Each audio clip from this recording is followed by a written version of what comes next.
Hi everyone, thank you for joining us for Google Play for Education and Early Childhood Literacy Hangout on Air. My name is Angela Mecca. I'm with the Google Education team, and we have with us today Joel Handler and Amy Mealy from Hillsborough Township Public Schools, and I'll let them introduce themselves. I'm Joel Handler. I'm the Director of Technology here in Hillsborough. I'm Amy Mealy. I'm currently a technology coach, but I'm a second grade teacher as well for 10 years. And then we have Cassie Caputo here also. Hi everyone, thanks for joining. I'm also a Google for Education Regional Manager. So we'll go ahead and get started with a couple questions here. So Google reached out to Joel Handler and his team at Hillsborough about a year and a half ago.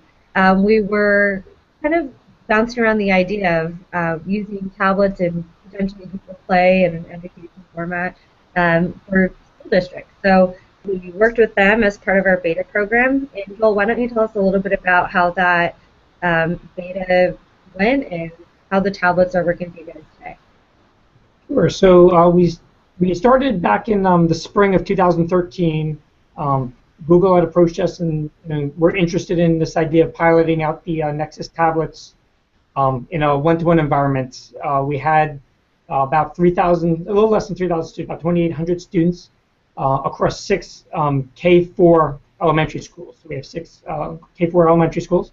And so when we talked about it, they were interested in kind of looking at, could we roll that out in this size environment and how would that work? So it was a really fast rollout. It was something I wouldn't normally recommend at the pace we did it. I think conversations started in March, and at the end of April, we literally were rolling out 2,800 tablets. So it's which is kind of amazing because you don't normally roll out that large of a volume in that short period of time successfully. But we did. We did really well actually, and it was they just worked. They just worked right off the bat.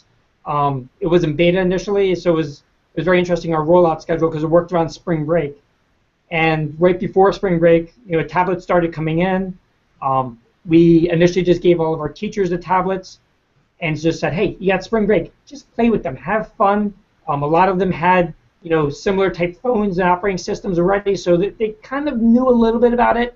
Not to the extent that they'd be using a classroom, but at least they could use them. And then the other things too, it's pretty basic in terms of you turn it on and it says, hey, enter your Google ID. Boom, you're in. Now here's a couple of things you can do. You can swipe, you can click here, you can try this. And so we kind of just gave them out right before spring break. And we had just let them play with it over that week. When they came back, we had some basic initial training, making sure everybody kind of understood how to use the tablets. More so it was about the Play Store and how the new feature, which was not at the time, was the thing that we were kind of part of what we were piloting, which was the ability to push apps. So they kind of showed us that, and that was part of the initial 1-hour training. And then it was towards the end of April or mid-April that we started rolling out the carts. That's kind of soup to nuts how the initial logistics went. We ended up with about 132 carts. Every classroom had a complete set with 1 Nexus tablet for each child. We marked, each tablet had a name tag on it, put in the cart. Students did not bring them home. They stayed in the room, but teachers were free to kind of have students use them throughout the day as they need to. Great. And Amy, how was that from a teacher perspective? Was it hard to adjust, or how hard or easy was it to adjust to now suddenly having a classroom set of tablets that all of your students could use? While you might think it would be a tough thing to do in the middle of the year, in hindsight, it actually was a great thing because I had already developed my classroom community. I knew my students as learners, and it was a big risk we were taking, but we had developed the classroom community already that it fit right in with what we were doing.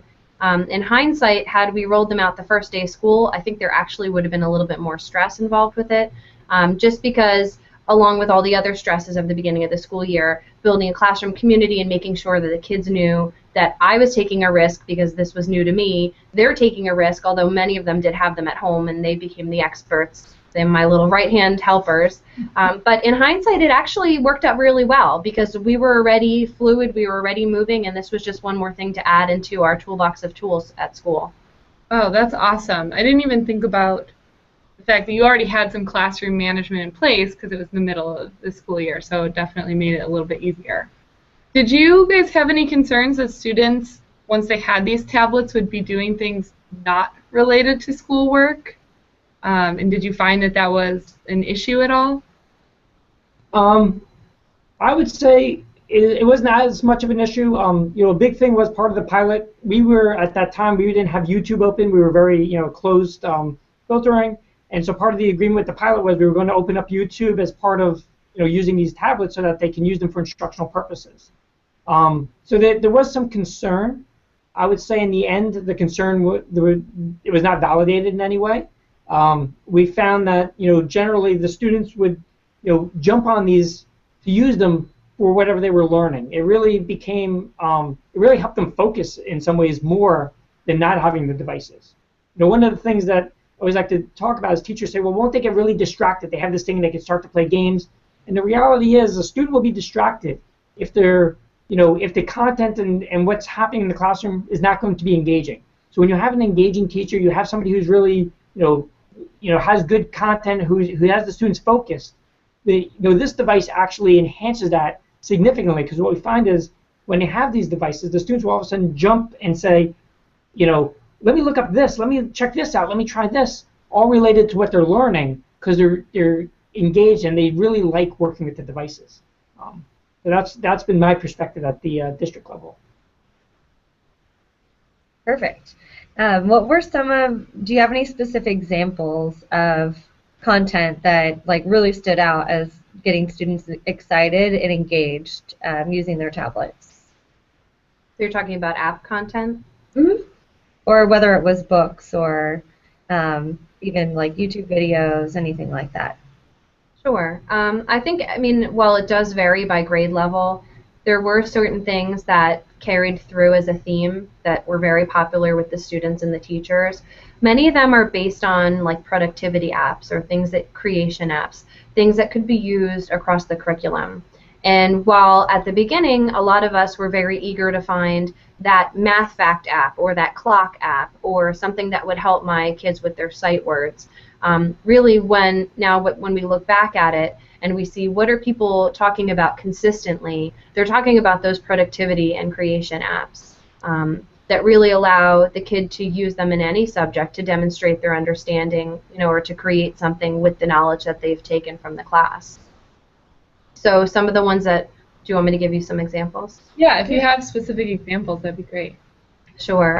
In the past, ones that we've used that have been, really helpful. We've used Telegami for creating student presentations using an avatar, and they can customize the background to be anything, a picture that they find of New Jersey if they're doing a presentation on New Jersey. The nice thing about the Telegami app is they can use their actual recorded voice, or they could enter their text and have it done in another voice. So for kids that are a little shy or nervous to speak up in public, it gives them a way to present in a fun way, because avatars are really popular with the kids, but to demonstrate their knowledge and their understanding with their friends. Other creation apps that we've used before are Blend Space, and that's one that teachers can use on their end, or depending on the grade level in your material, you could have the children demonstrate their understanding by creating their own blend space, going out and collecting videos that are pertinent to the topics, creating their own quizzes for their classmates. Giving them the role of being a teacher is really showing their understanding of the material when they're able to teach it to somebody else as well. We have used other ones in the past, and they have changed before, whether or not they're available on the tablets. So, some things we find we like, and then we look and we see that, maybe they're not available, or, it's just not something that had worked up in the past. But what's great is the app developers have given us a ton. From the beginning, we would find something, and we would say, oh, maybe it's only, a competitor app.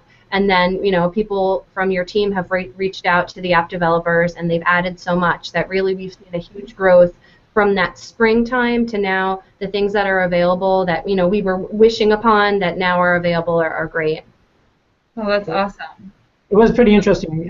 Just kind of reiterate what Amy was saying, that at the very beginning of the rollout, when it was still pilot, there wasn't a lot of educational apps. So the initial rollout, the teachers were like really excited about it, and then all of a sudden they wanted to find the app to do this, the app to do that, and a lot of those quantities weren't there yet. And we saw last November, when it became like a public launch, all of a sudden, as spring of 2014 really rolled past, it almost became transparent that pretty much anything that was in an app was available in Android as well. So that really helped. So that's awesome. Shows how quick the product team was able to update the offering. Now there's a great video that I think you guys did for Google when we were launching Google Play for Education, and there's this one little boy that stands out, where he holds up the tablet and he goes, "It helps me read books." right. And it opens. See? Are there specific reading comprehension or book apps that you guys are using? I would say, the one that comes to my mind right off the bat is RazKids, from Learning A to Z. That has been probably one of the #1 apps of any software that we've pushed out ever, in terms of adoption, in terms of teachers just gravitating to it. And I don't know, Amy, if you want to speak a little bit more to it. Yeah, absolutely. Very easy to use on the teacher end and also on the kid end. It offers a huge library of leveled books. They were leveled A to Z, but it correlates with Lexile or DRA levels as well. So what's nice is you can set a child at a reading level that's just right for them, and then they're able to read books in that level. It offers the option of listening to the book, of reading the book, and then afterwards there's a quiz that addresses different skills, so comprehension, sequencing, main idea. On the teacher end, I can get a report that shows what book my students are reading, how long they spent on the book, what their quiz grade was, and also if there's, after a while, it picks up common themes. So if the child is having trouble with cause and effect on the past couple quizzes, it will note that for me so that I know that that's a skill that I need to make sure I highlight with them again. So it's very easy for the kids to use, it's very easy for the teachers to use, and to start off the school year, that's one of the first apps that I set the tone with for with my students. Can be used as guided reading, or can be used as additional independent reading time on your own, knowing that the child is reading within their appropriate reading level. That sounds really powerful. They can all be reading at different levels, even though they're really reading almost the same content. Have you been able to track the student progress since they've been using that app? Sure. So I can check I can print class progress reports or individual student progress reports. I can choose to move them up to the levels. So a lot of times the kids will take the quizzes, and how kids are. Sometimes they'll take a quiz and they won't do so well, and they'll take it again and they won't do so well, and it's their third time and they won't do so well. So what's nice is on my end I can see all their attempts, so I'm able to show the children, I noticed that the first 2 times you didn't do so well. In my book that would mean that I would need to go back and check in with the story and reread it and look for the areas that I'm struggling with. It's very easy to go between the quiz interface and back to the book. So the accountability for the students, because we can literally see all their different steps, it really shows them to take ownership of their reading. And then when we're able to show them how they've moved through the reading levels, it also puts a lot of merit on their part. There is a fun little additional part, a robot and rocket builder, where the students can collect stars for doing well, and they can, customize this, a little bit of a robot and rocket builder. But that's something that they can't access on the tablet directly. That's something that we do from a laptop or a desktop computer. So, it limits them. They're not able to be doing that. The app is just for reading, but there is some incentive there for them as well. And then I can move them up a level when they're ready. It doesn't automatically just let them go through the levels, and not do well on the quizzes. So there's a lot of control on my part, which is really nice. That sounds awesome. And I know you mentioned that there's a parent dashboard where the parents can see how their child is doing. How have parents reacted to their students now using tablets in the classroom, just overall, both at the classroom level and just at the district level? What has the response been from parents in the community? So, from the parents' point of view in the community, when we first launched off the pilot, it was interesting because we had a district initiative, and this might have been one of the reasons why we started partnering with Google early on. When our superintendent came in 4 years ago, he, one of the things was we were going to look to become a one-to-one district. We were looking at technology as a tool that can enrich the district. We have certain technology goals that kind of encompass everything we do and why we do it with technology. One of them being the idea that we want to globalize the curriculum, that students learning about art around the world should be able to visit that art, and while we can't always afford to fly them to the Louvre, we can have them take tours of it on these devices. So that was kind of one of the motivations. Another one was this idea of just create collaborative working and creating and collaborating and publicizing digital content. So that was one of the motivations behind, and that was a big one. That was probably what really started the whole initiative of one-to-one, was that students can create and collaborate. And so coming to the tablets and talking about the tablets in the community, we already had this sense in our community that digital devices will help with education. They don't necessarily change test grades. So if your goal is to say we're going to put in all these devices because all of a sudden students will score so much better on standardized tests, generally that is not going to work. You're not going to find those results. We've done a lot of research. We've looked at a lot of literature out there. What ends up happening is it's not so much that you're looking at how they're going to do in standardized tests. You're looking at the educational impact of the learning, how they'll be able to think differently, how they'll be able to find information. One of the big things we talk to our teachers about in our community is that in this digital age we live in, and nobody should know this better than Google, there's so much information out there. There's this wealth of content. And one of the tools, one of the most important things students today need to learn, because their future is not going to be knowing so much facts, but it's being able to find information and sift through it and make educated decisions based on what they find. So coming back to that question of how our community viewed this, they were already kind of prepared for this idea that digital is something we need to be looking at and incorporating into our environment. So the fact that we were able to kind of move forward with an idea of one-to-one at the K-4 level as quickly as we did, that was kind of the only thing that was, well, we're moving a little bit faster than we originally projected, but it was not kind of, most of our community understood that this is definitely the direction we need to go. That's awesome. So you guys were already preparing for these types of devices. Now this question, it might be a little bit hard to track because we realize that this is like your second year, full year with the devices now, but just around student behavior, have you seen any changes to the behavior of students now that they are engaged with these devices? Well, I think as with any new device, at the beginning, as teachers, we tend to think, should this be a reward? And the answer really is no. It's not a reward. It's an integral part of our learning, like a textbook would be or a guided reading book. It's a tool. So the kids are the ones with the mindsets that we had to change. They wanted to know, when are we going to play a game? When are we going to do this? When are we going to do that? So working with the children to get them to see that it's a tool and the things that we're doing are enhancing our learning.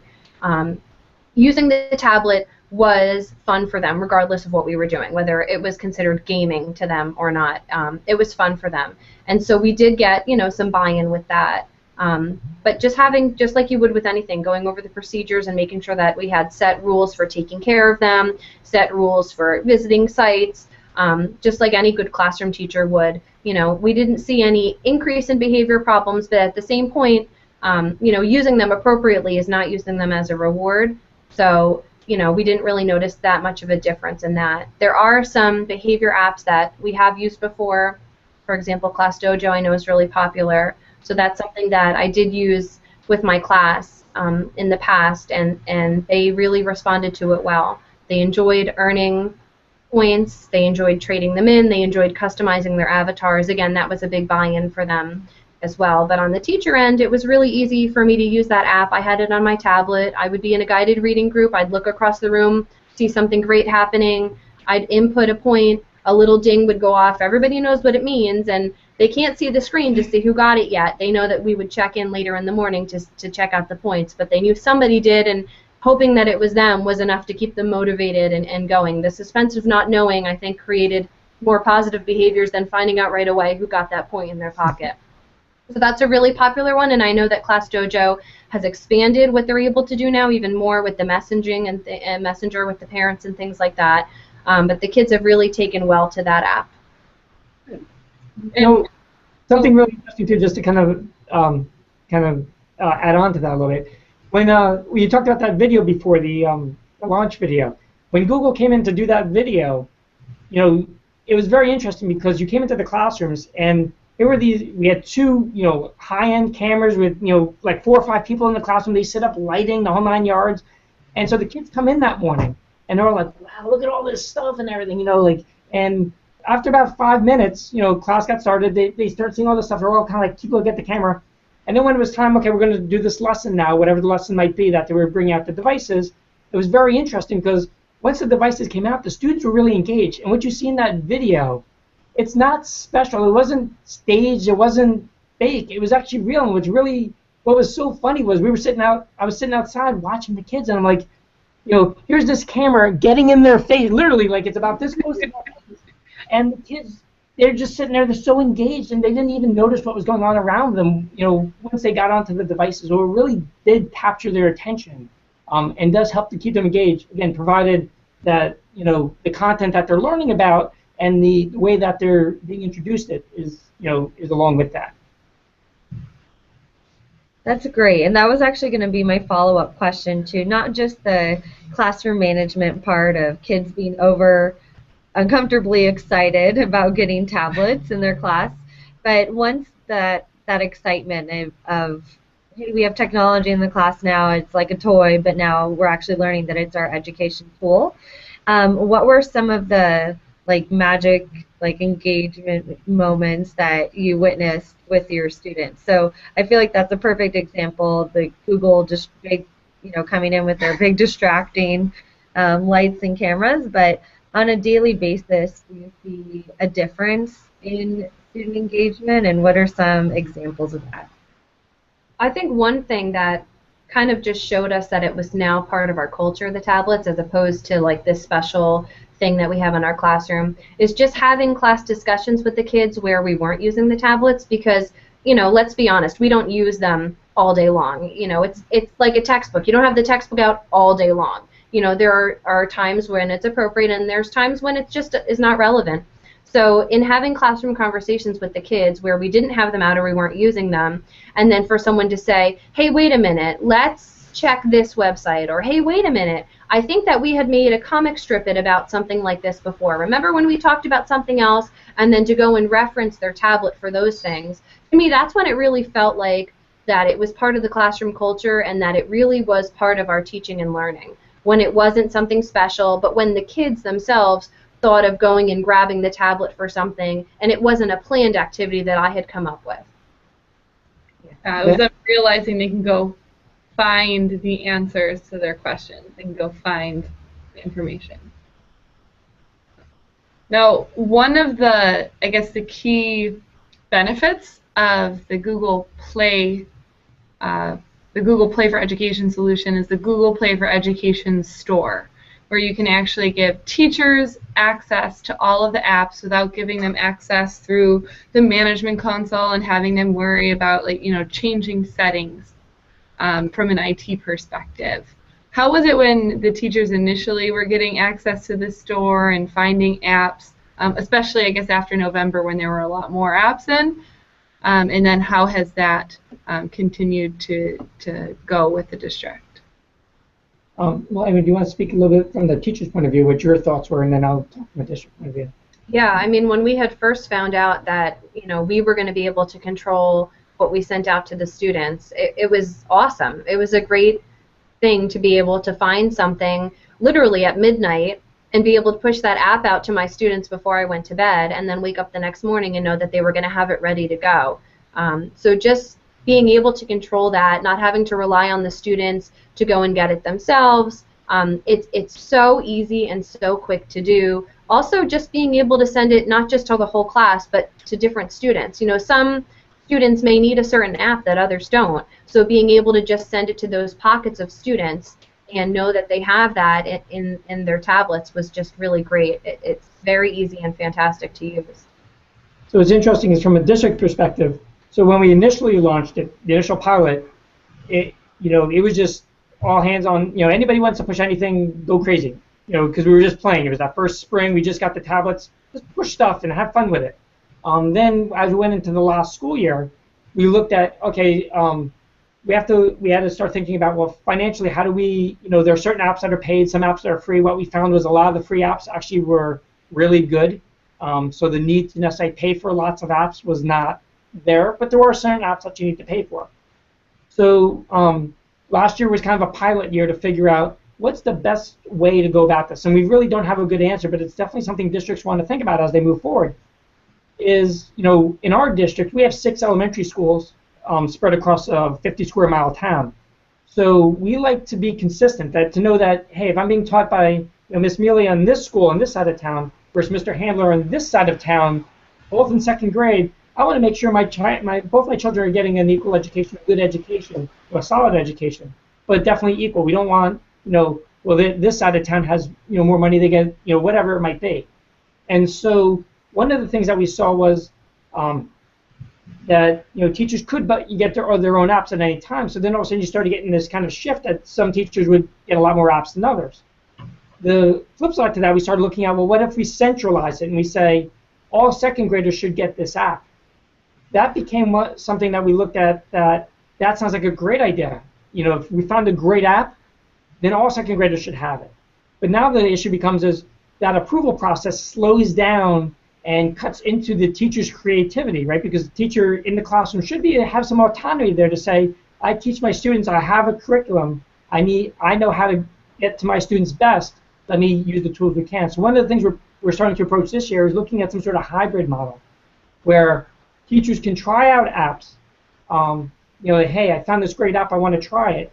And part of the agreement is, as you try that app, you are kind of making recommendations to the supervisory level to say, yeah, this app should be all 2nd graders should have it, or something, I don't think anybody should really be using the 2nd grade app. And then the question becomes, once we piloted it, then we start to look at, well, is it free? Then yeah, let's do it, or maybe it doesn't meet our curriculum, so maybe let's not do it. So that's one of the things that we're looking at this year, is to see how best we can kind of bridge those 2 areas of having central control, yet giving teachers that autonomy.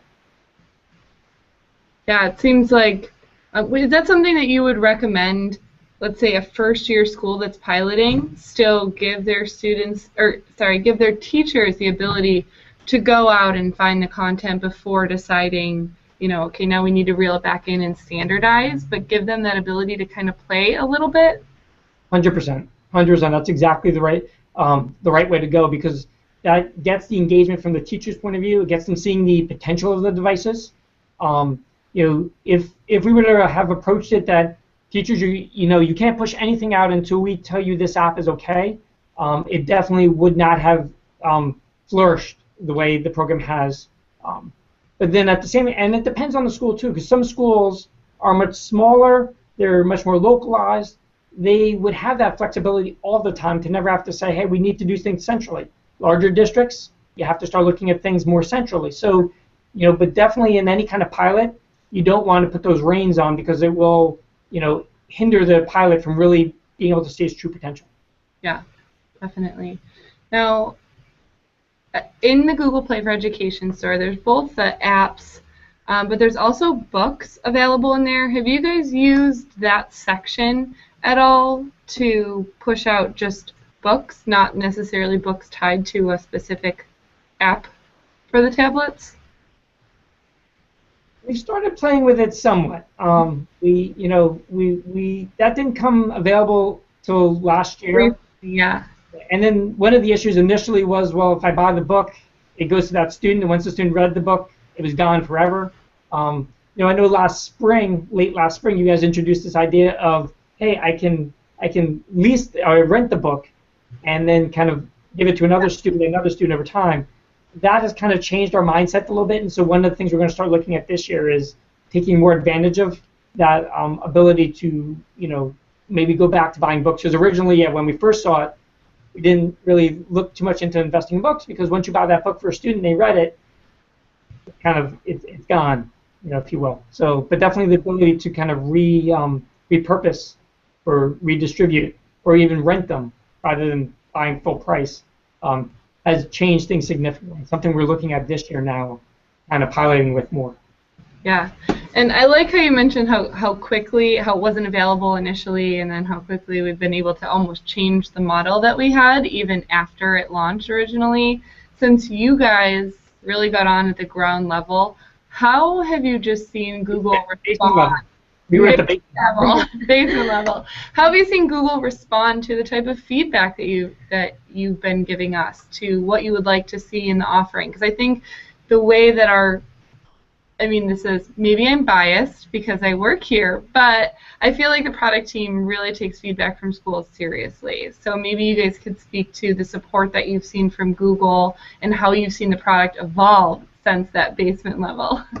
Oh, it's phenomenal. Actually, Google being the size company that it is, it's fascinating how much feedback you guys actually do take in and change your product, because most companies don't, change things based on, schools saying that. And then it's not just Hillsborough. I know we've developed a relationship building the tablets, but a lot of districts out there that I talk to all the time, they have these great ideas, and Google makes these changes for them. And it's quite fascinating that how that large of a company, because I don't know many other companies that are that flexible and willing to change their products and adapt them to the needs of the customers like you guys do that quickly and that, reticently. It's quite fascinating. So to kind of touch on the other side of that, though, what were some things that didn't work with the rollout? What were some challenges you faced? Almost points that maybe you might have been pushed to the point where you wanted to give up. Was there anything, in the way of challenges there? I don't know, do you want to speak from a classroom level? I can speak from the district level. I don't know if there's anywhere we wanted to give up. There were definitely areas that, when we first rolled them out, it was beta. So not everything worked right the first time. We'd push out apps, and most of the tablets got them, and then there's 2 or 3 that's just like, hey, these kids aren't getting the apps. What's going on? And so those kind of things would get in the way a little bit. And then going into the end of last school year, as you guys rolled out the full product, I think it was November of last year, you rolled out the full product, we were still in beta code. And we couldn't get out of beta code without going to every single device and refreshing them, which is not something you can do while they're using the devices. So we had to really wait till the summer. And so one of the problems was, as the school year went on last year, we are still working with beta, and we still keep running into these issues, and how do I push out the app, and it's just not going out, but that's because you have the older version of the tablet. We can kind of work around those kinks, but that was problematic. But then as the summer came around, this was very interesting, was the rollout last year. We had a major problem rolling out into the school year last year, that because of changes that were being made with the beta program, we had problems the beginning of the school year, and it took us a couple of weeks to get the tablets working. This was going into last school year. We had tried them in the spring, and then we had to redo everything over the summer because of the beta, and we learned a lot, so we refreshed them to that level of the beta program. And then we started that school year, and it was disastrous. It took us about a month till everybody was really working on them. Mm-hmm. Now this summer, we worked with Google, and we said, okay, we're no longer beta, we go into full product. We were able to refresh all the devices over the course of the summer. Going into this school year, it was like the first time it was like brand new again. We're working now within the first, we've been in session now for a week and a half. We're pretty much everybody on board. All tablets, I would say about 90% of our tablet students have already logged in, already using them. Within the first 2 or 3 days, all of our 4th graders were on. They knew what they were doing already. They didn't need any guidance. They just took them out the first day, and they were just going at them. 3rd graders, same thing. So really, it was just phenomenal that now that we're on the full production, version, there were no pains starting off this school year. Actually, it was our best school year in the past 10 years in terms of technology readiness, and more devices than we've ever had. That's pretty interesting. It's definitely a compliment to Google and to how you guys have made these products so just easy to kind of get going and user friendly. Mm-hmm.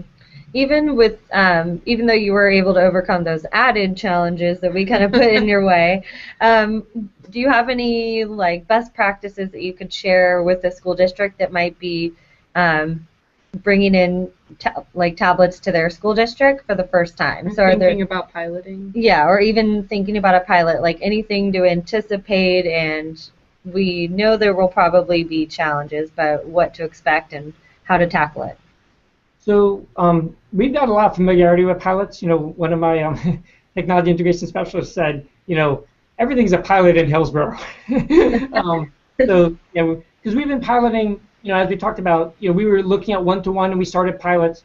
And for any district looking to do this, my recommendation is definitely start with small pockets. Find teachers who are interested, engaged, but not necessarily your most tech-savvy teachers. And there's a couple of reasons behind that. If we're going to do a pilot, I don't want to choose my computer teacher who knows everything about technology, who's the master of it all, and say, hey, teacher, I'm going to get you 25 tablets. Let's try it in your classroom, see how it works. Because that teacher will be very successful with it. They know how to use the technology. They won't have technical issues. But what happens is when you try to scale that to your good teachers, your awesome teachers who may not be the most tech savvy, all of a sudden the tech problems will appear. And you're like, why didn't we see this in the pilot? What's going on there? So one of the things we've always done as we did pilots, and even when we rolled out the full Nexus pilot initially back in 2013, one of the things we did was everybody got them, but we only had about 5 or 6 teachers in each of our schools that were considered our pilot teachers. They're the ones that we gave extra attention to, and we said, we're going to work closely with you guys to figure out what's working, what's not. Everybody kind of contributes, so forth. But these are our pilot teachers. These are the ones that's going, and it wasn't our most tech-savvy staff. It was our good teachers who knew about good education, what works well and what doesn't work well with students, and can really kind of help make good decisions on what's working. So definitely, if districts are looking to try something new, you want to start with small, a couple of classrooms, and let the teachers, and again, pick the good teachers. The other thing you want to pick too is the teachers other teachers look to. You want to pick the teacher that everyone in that school says, hey, that's like teacher of the year. That's the teacher who we all strive to be like. Because what happens in everybody else's mindset is say, they're doing really good stuff. I want to do like they're doing.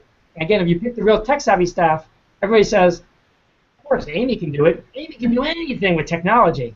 So it's not going to help build buy-in. So you definitely, when you start with these kind of pilots, you want to look at it that you want to build that buy-in.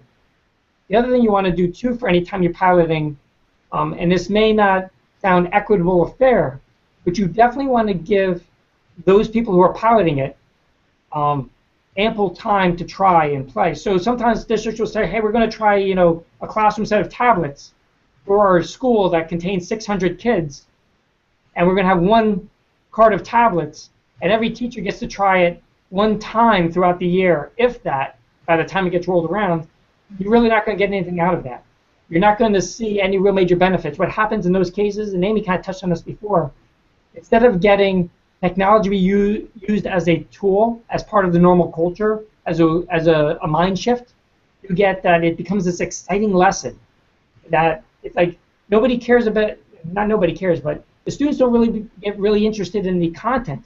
They go, oh, we get to use computers today. This is great. This is awesome. And then the next day they go, well, okay, we're back to normal class, and look, that class gets to do it now. So definitely when you're starting to look at piloting these things, you don't want to say, hey, we're going to try one of these for the school. You really want to focus on the idea that, hey, this classroom or these 2 classrooms are going to share this, so they get lots of time with it. That's when you'll start to see the real benefits of technology. Really, yeah. We have this kind of thing in our district where it's a culture shift now. It really has become, and you walk down our halls in any of our schools, people don't think anything special about technology anymore. Nobody gets excited, and it's kind of it's so anticlimactic to say, but it's just like, hey, okay, let's take out our devices. Nobody thinks anything special about that anymore. We just do it.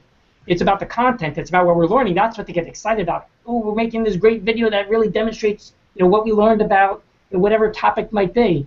But it's not that, oh, we get to use the computers today. Nobody gets excited like that. Just like most people in this world today, you guys don't go to work and you don't get really excited because you get to use the computer. You just use it. You get excited about what you're doing, about who you're communicating with, who you're talking with, what you're producing. You don't get excited about using the technology, and our students shouldn't either. That's kind of one of those things that we have in Hillsborough now that we're really excited about. Yeah. Oh, and I mean that seems true for any type of technology that a school is piloting or thinking about rolling out. Right? You need to make sure that they have time to play with it. Were there any big flops that happened where something just didn't work with the tablets, or maybe somebody went to you, Amy, with questions because they couldn't get something to work? Were teachers comfortable coming forward with those types of stories in that culture where here's a technology, go and integrate it however you want?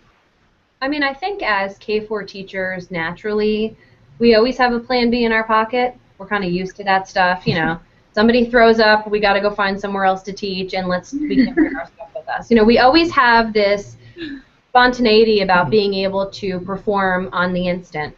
So I think for K-4 teachers, if something went wrong, it didn't ruin our day. I mean, it's like having a leak in your classroom. It's annoying, but you move on with it. So I think the mindset with the people I work with was, okay, this app didn't work out so well, but I still know another way to do this activity, if not exactly like this, or we'll push it off till later and try it again. I mean, certainly we had some network issues, which in the past, it would affect me and whatever I wanted to do on my projector, and oh, I can't, do this on the projector with the kids today. That stinks. We'll come back to it later. Now it's kind of affecting all of the students' production because now we're all suffering the same loss of network connectivity. So that was an issue, and of course, because we have the different spots in the building, if you're traveling with your tablet like you would with a laptop, you can lose and pick up service. So, if the kids were moving around the building, they would lose it, but then they pick it up at the next point.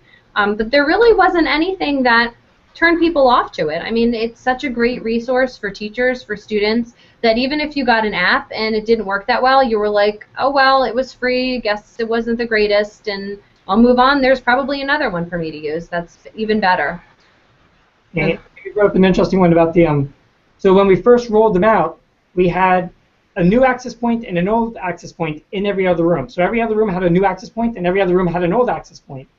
And we thought, well, the older ones, we thought they had the good enough technology to handle everything, and we didn't realize that they didn't.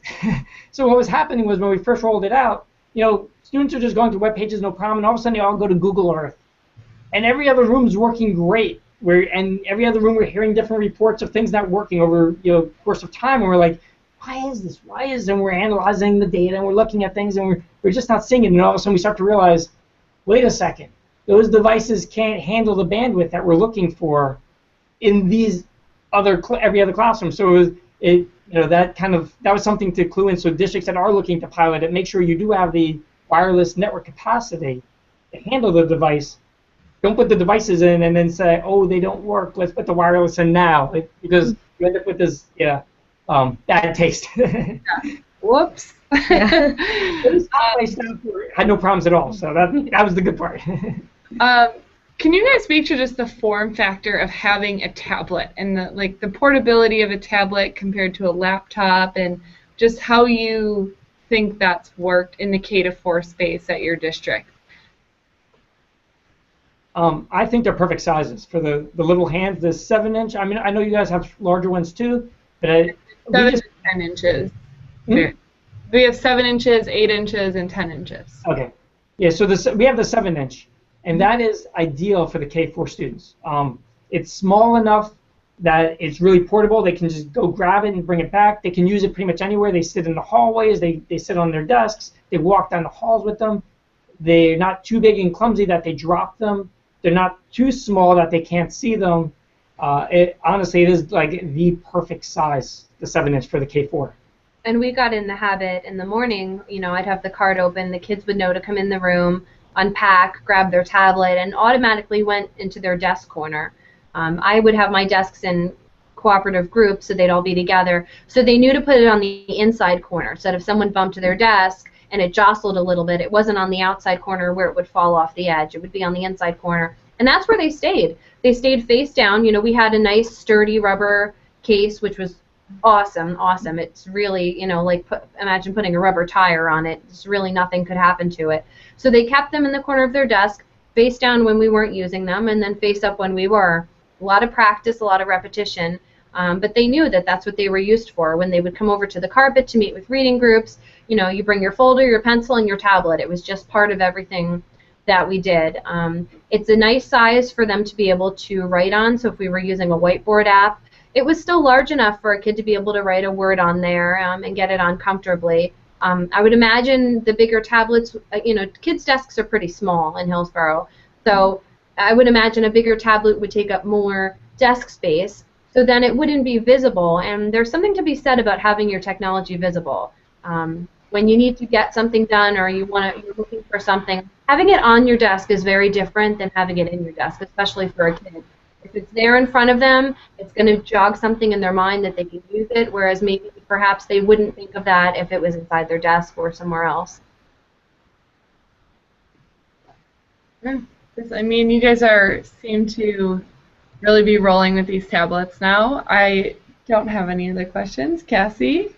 Yeah, I guess this last... I'm going to mention about just Google Drive in general, you know, because I know we always talk a lot about the apps, and you know, especially at the beginning when we were first starting out, and we were very honest, we were having a hard time finding the apps that we were looking for, but we were still very motivated to use the tablets. We saw their potential, and a lot of us were using Google Drive on our own already. So we really tried to push it with the kids, and it's something that I know doesn't get highlighted a lot. We talk about the apps, we talk about the Play Store, but just the capabilities of using Google Drive on the tablet, using the form features, them being able to peer edit the documents. You know, certainly you're not getting the full version of what you would on a Chromebook or on a desktop, but it's enough to be able to type if you need to. It's enough to be able to edit or change things.